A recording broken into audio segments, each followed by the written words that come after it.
नमस्कार, एडीएनच्या बातमीपत्रात मी अक्षय मनपूर्वक स्वागत करतो। आज दिवसभरात घडलेल्या संपूर्ण घटनांचा आढावा आपल्याला घ्यायचाच आहे, परंतु त्या अगोदर नजर टाकूया आज दिवसभरात घडलेल्या काही महत्त्वाच्या आणि ठळक घडामोडींवरती। छगन भुजबळ नाराज होणे हा दरवेळचा प्रश्न, त्यांचा फायनल निर्णय अजितदादांनी घेतला पाहिजे, आमदार संजय शिरसाट यांचं वक्तव्य। मुख्य कार्यकारी अधिकारी यांनी शिस्त लावण्याची शर्यत, जिल्हा परिषदेत कर्मचाऱ्यांची मनमानी कायम। आता बघूया सविस्तर बातम्या। छगन भुजबळ नाराज होणे हा दरवेळचा प्रश्न आहे, त्यांचा फायनल निर्णय अजितदादांनी घेतला पाहिजे, असं वक्तव्य शिवसेना शिंदे गटाचे नेते आमदार संजय शिरसाट यांनी केलंय।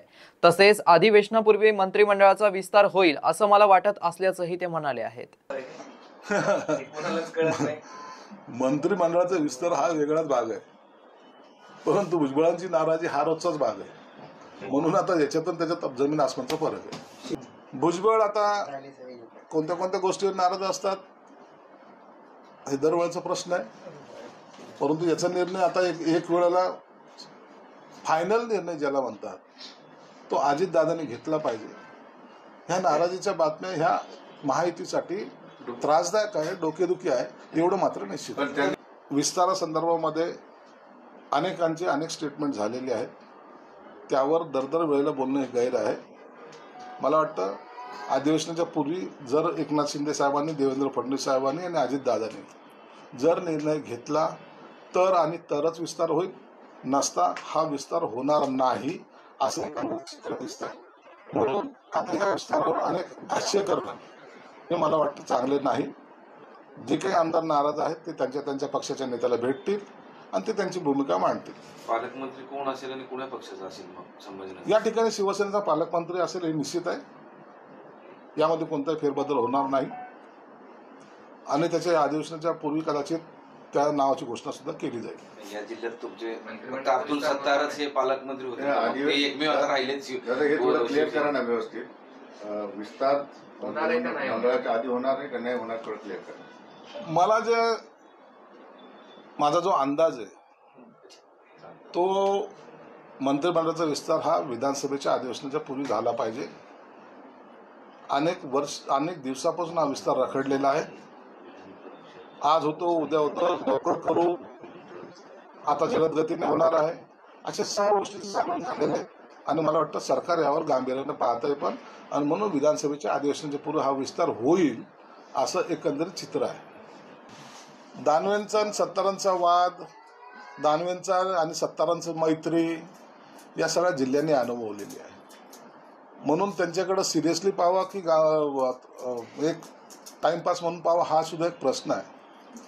म्हणून जेव्हा जेव्हा हे समोर येतील त्या टायमाला पहिले तर हे तपासून घ्यावं लागेल की नक्की वाद आहे का नक्की मैत्रीतलं भांडण आहे। म्हणून जेव्हा यांचा भांडण सीएम साहेबांच्या कोर्टात जाईल त्या टायमाला त्यावर योग्य तो निर्णय घेतला जाईल। राज्याचे विधान परिषद विरोधी पक्षनेते तथा शिवसेनेचे नेते अंबादास दानवे यांनी शनिवारी रोजी गंगापूर येथील कृषी विक्री केंद्रास भेट दिली। शेतकऱ्यांशी संवाद साधत त्यांनी बी बियाणांची विक्री रास्त भावाने होत आहे का याची चौकशी यावेळी केली आहे। जिल्ह्यात खरीप हंगामाच्या पेरणीच्या तोंडावर बी बियाणे व रासायनिक खतांचा तुटवडा निर्माण झाला होता, त्यामुळे अनेक विक्रीदार चढ्या दराने बियाणे विकत असल्याच्या घटना समोर आल्या होत्या। या संबंधित अनेक शेतकऱ्यांच्या तक्रारी आल्यानंतर दानवे यांनी भेट देऊन शिवसेना शेतकऱ्यांच्या पाठीशी असल्याचा विश्वास दिला। राज्य शासनाच्या कृषी विभागाने ठरवून दिलेल्या दराप्रमाणेच विक्रीदाराने शेतकऱ्यांना बियाणे आणि खते विकायला पाहिजे। कृत्रिम तुटवडा निर्माण करून चढ्या दराने बियाणे विकून शेतकऱ्यांना लुबाडू नका। आधीच शेतकरी राजा शेतीवरील संकटामुळे हवालदिल झाला असून त्याला आता अतिरिक्त त्रास देऊ नका, अशा सूचना यावेळी दानवे यांनी केल्या। शाळेच्या पहिल्याच दिवशी महानगरपालिकेच्या नारेगाव मराठी आणि उर्दू शाळेमध्ये इयत्ता पहिलीमध्ये 4-4 तुकड्यांचे प्रवेश फुल झाले असूनही पालक शाळेत प्रवेशासाठी मागणी करत असल्याचं चित्र पाहायला मिळत आहे। महानगरपालिकेच्या शाळेत सन 2023 व 24 मध्ये आयुक्त तथा प्रशासक जी श्रीकांत यांच्या संकल्पनेतून smart school to best school या प्रकल्पाअंतर्गत विविध उपक्रम राबवण्यात आले. त्यामध्ये विशेष करून सेमी इंग्रजी माध्यम सुरू करणं, आम्हाला खेळू द्या, स्मार्ट गुरु ॲपची निर्मिती, सावित्री एज्युकेशन कंट्रोल रूमची स्थापना, कंटेनर लायब्ररी यामुळे महानगरपालिका शाळांचा इयत्ता 10वीचा निकाल 5% वाढला आहे. आणि महानगरपालिकेच्या सर्व शाळा स्मार्ट असल्यामुळे पालकांचा ओढा महानगरपालिका शाळांमध्ये ॲडमिशन घेण्यासाठी वाढलेला दिसून आला. आज शाळेच्या पहिल्याच दिवशी महानगरपालिकेच्या नारेगाव मराठी आणि उर्दू शाळेमध्ये इयत्ता पहिलीमध्ये 4 तुकड्यांचे प्रवेश फुल झाले आहेत. मराठी माध्यममध्ये 139 तर उर्दू माध्यमामध्ये 130 विद्यार्थ्यांचं ॲडमिशन इयत्ता पहिलीमध्ये झालेलं दिसतंय. अजूनही पालक शाळेत प्रवेशासाठी मागणी करत आहेत. मनपा आयुक्त जी श्रीकांत यांचा दृष्टिकोन महानगरपालिकेच्या शाळेमध्ये सर्व विद्यार्थ्यांना सर्व सोयी सुविधा मिळाल्या पाहिजेत, तसेच गुणवत्तापूर्ण शिक्षण मिळालं पाहिजे म्हणून आज शाळेच्या पहिल्याच दिवशी महानगरपालिकेच्या 56 शाळेत 56 पालक अधिकारी प्रवेशोत्सव साजरा करण्यासाठी नियुक्त केले होते. स्वतः आयुक्त महानगरपालिकेच्या नारेगाव आणि किराडपुळा क्रमांक 1 शाळेमध्ये उपस्थित होते. तेथे पालक मार्गदर्शन करताना ते म्हणाले की आपल्या मुलामुलींना आपण दररोज शाळेत पाठवावं. माझे शिक्षक विद्यार्थ्यांना गुणवत्तापूर्ण शिक्षण देण्यासाठी कटिबद्ध आहेत. विद्यार्थ्यांनी प्रथमतः शाळेत खेळायला यावं. आम्ही प्रत्येक शाळेत यावर्षी पहिला तास खेळायचा ठेवलाय आणि शाळेच्या माध्यमातून शिक्षण घ्यावं हा हेतू असल्याने विद्यार्थ्यांनी गुणवत्ता वाढताना दिसत आहेत आणि त्याचाच परिणाम विद्यार्थ्यांच्या प्रवेशासाठी झालेली गर्दी दिसून येते. यावेळी अंकुश पांढरे उपायुक्त तथा शिक्षण विभाग प्रमुख, गणेश दांडगे नियंत्रण अधिकारी, तौसिफ अहमद जनसंपर्क अधिकारी, भारत तिनकोटे शिक्षण अधिकारी, ज्ञानदेव सांगळे कार्यक्रम अधिकारी, संगीता ताजवे, रईसा बेगम आणि अब्रार अहमद मुख्याध्यापक तसेच सर्व शिक्षक विद्यार्थी पालक बहुसंख्येने उपस्थित होते.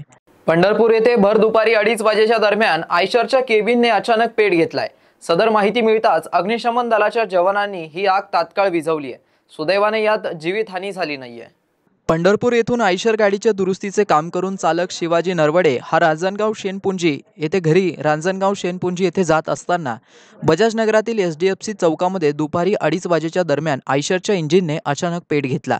नरवडे यांच्या लक्षात येताच त्यांनी गाडी रस्त्याच्या कडेला उभी करून केबिनच्या बाहेर आले. त्यामुळे त्यांचा जीव वाचला आणि अनर्थ टळला. घटनेची माहिती मिळताच वालूज MIDC पोलीस ठाण्याचे पोलीस उपनिरीक्षक संदीप शिंदे यांच्यासह अंमलदार सुहास मुंडे यांनी घटनास्थळी धाव घेतली. अग्निशमन दलाच्या जवानांनी ही आग तात्काळ विझवली. यावेळी वाहतूक थोडा वेळ ठप्प झाली होती. आयशरमध्ये शॉर्ट सर्किटमुळे आग लागली असावी असा अंदाज व्यक्त केला जातोय, परंतु यात गाडीचं मोठं नुकसान झालं आहे हे विशेष. शहरवासियांना एक सुवर्ण संधी. तुम्हीही एखादा व्यवसाय करताय का? मग एडियनवर जाहिरात करा आणि मिळवा व्यवसायात मोठा फायदा. तर वाट कसली पाहताय? आत्ताच खाली दिसत असलेल्या नंबरवर संपर्क साधा. आपल्याला अजूनही काही बातम्यांचा आढावा घ्यायचा आहे, परंतु इथे वेळ झाली आहे एका छोट्याशा ब्रेकची. कुठेही जाऊ नका, पाहत रहा एडियन न्यूज.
संभाजीनगरकरांसाठी खुशखबर खुशखबर खुशखबर.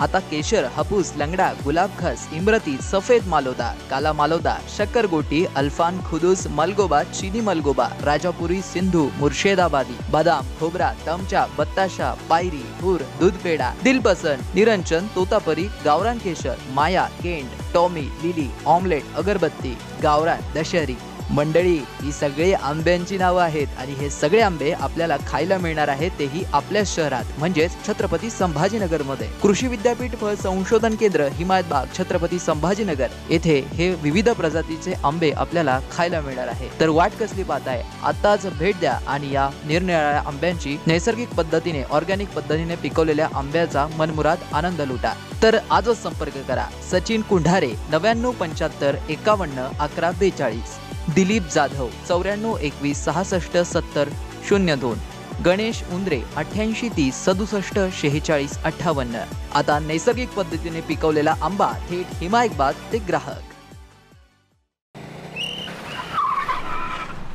मस्त मास्क पहना रे तूने. Thank you sir. वो जान बचाने के लिए पहनना पड़ता है ना सर. रेडीमेड है या टेलर मेड है? ऑनलाइन ऑर्डर किया है सर. एक और है क्या? है ना सर. देना. बहुत मस्त लगे आपको. ये ना सर. ये ना भाई, जान बचाने के लिए बाइक चलाते वक्त सिर्फ खोपड़े पे मास्क पहनेगा तो खोपड़े को कौन बचाएगा? समझ गया सर. हेलमेट ऑनलाइन ऑर्डर कर, वरना हमेशा के लिए ऑफलाइन हो सकता है. Okay sir. ये ले. चल हम ये भी ऑनलाइन भर दे. हेलमेट पहने, ट्रैफिक नियमों का पालन करे, जिंदगी के सफर को सुरक्षित रखे.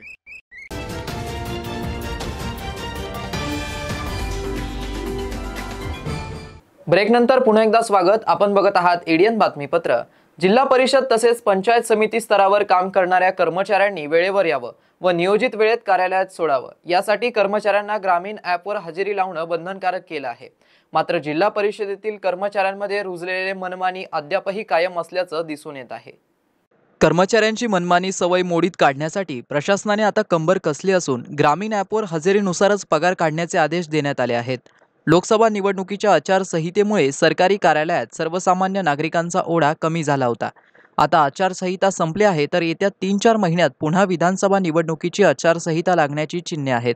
त्यामुळे विकास कामांना गती देण्यासाठी अधिकारी प्रयत्न करत आहेत. तर ग्रामीण भागातील राजकीय नेते, ग्रामस्थही आता मिनी मंत्रालयाच्या चक्रा मारू लागले आहेत. शासनाने 5 दिवसांचा आठवडा केल्यापासून सरकारी कार्यालयांची वेळ सकाळी 9:45 ते सायंकाळी 6:15 अशी केली आहे. मात्र अनेक विभागात कर्मचारी, अधिकारी सकाळी 11 नंतरच उगवत असल्याचं चित्र दिसतं. जिल्हा परिषदेच्या नूतन प्रशासकीय इमारतीचं बांधकाम गेल्या 3 ते 3.5 वर्षापासून सुरू आहे. त्यामुळे जिल्हा परिषदेतील एकाच छताखाली असलेली सर्व कार्यालये विखुरल्या गेली आहेत. संबंधित विभागाचे अधिकारीही बऱ्याचदा बैठकीनिमित्त जिल्हा परिषद अधिकारी कार्यालयात असतात, तसेच दौऱ्यानिमित्त बाहेर असतात. या संधीचा फायदा अधिकारी, कर्मचारी उचलत आहेत. आधी चहा पाणीच्या नावाखाली टेबल खुर्ची सोडणाऱ्या कर्मचाऱ्यांना मुख्यालयात जाऊन येतो असं आणखीन एक कारण मिळालं आहे.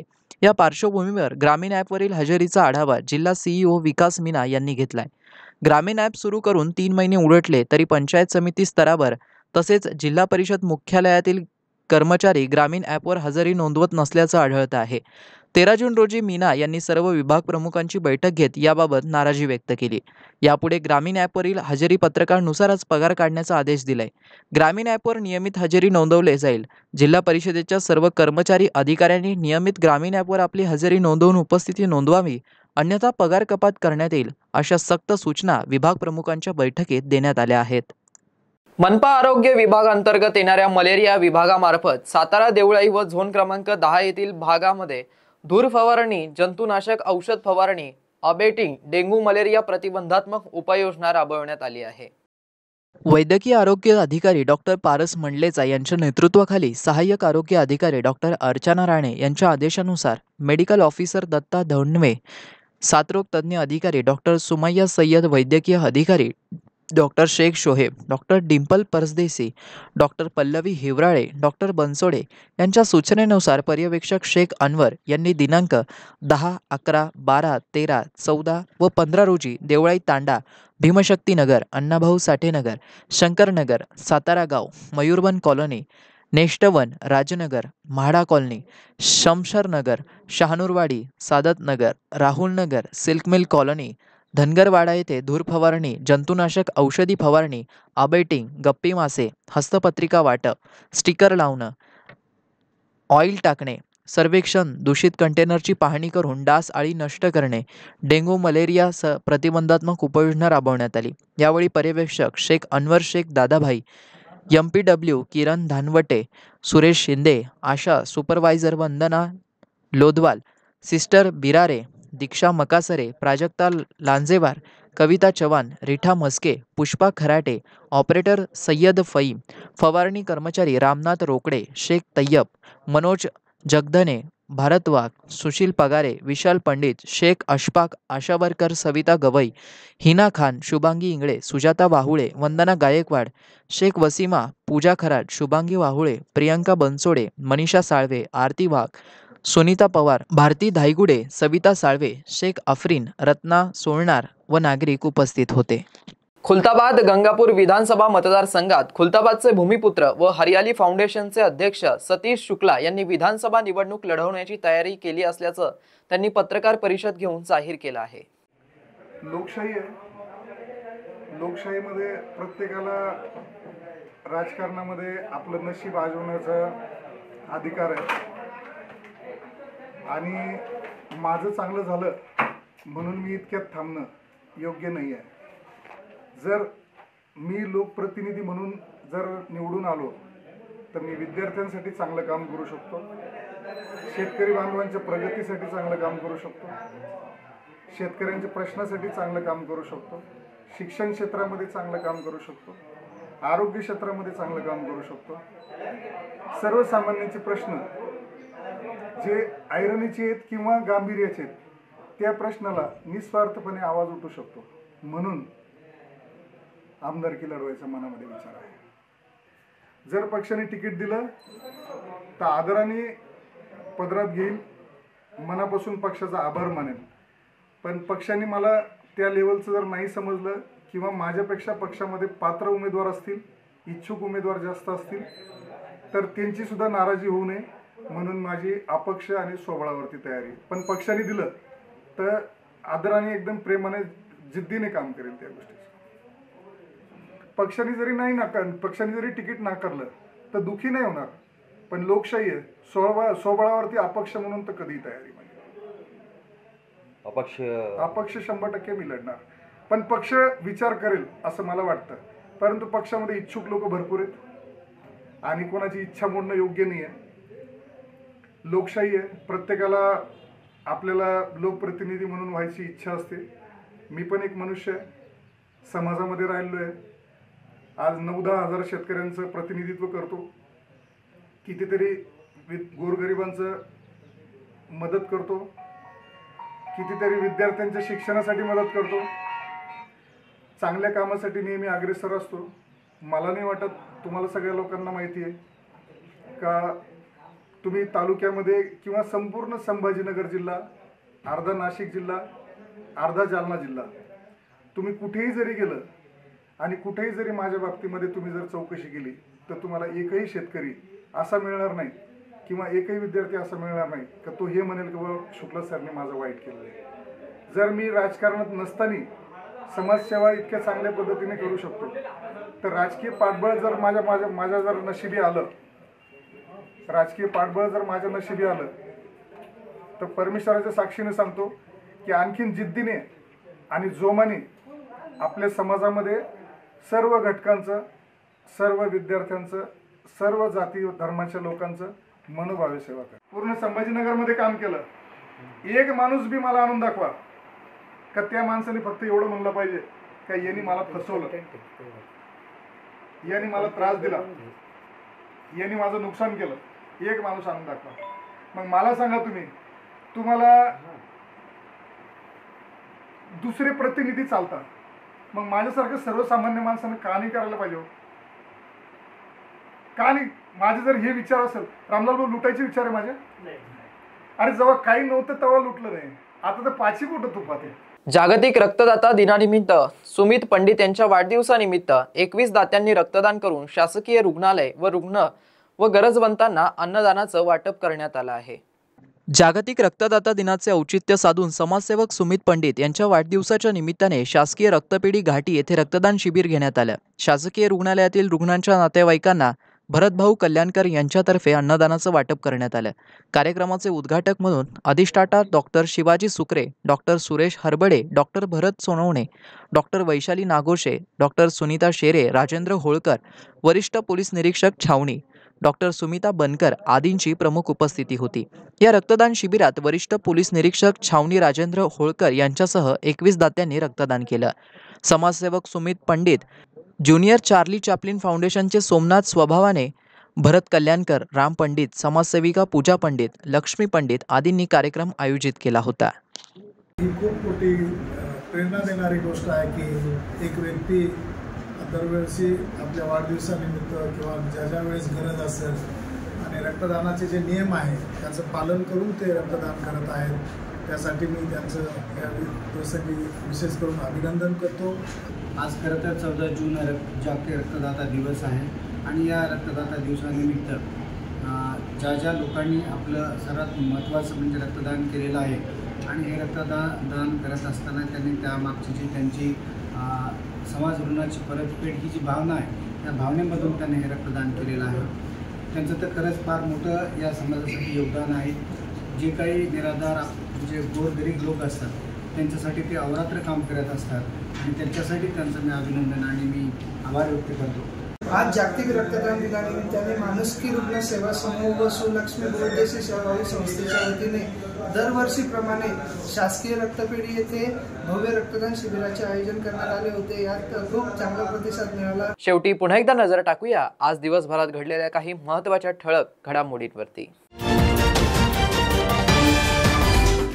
छगन भुजबळ नाराज होणे हा दरवेळचा प्रश्न, त्यांचा फायनल निर्णय अजितदादांनी घेतला पाहिजे, आमदार संजय शिरसाट यांचं वक्तव्य। मुख्य कार्यकारी अधिकारी यांनी शिस्त लावण्याची शर्यत, जिल्हा परिषदेत कर्मचाऱ्यांची मनमानी कायम। आणि याबरोबरच हे बातमीपत्र इथे संपलं। पुन्हा भेटूया पुढील बातमीपत्रात। तोपर्यंत पाहत राहा आपल्या हक्काचं बातमीपत्र ADN न्यूज।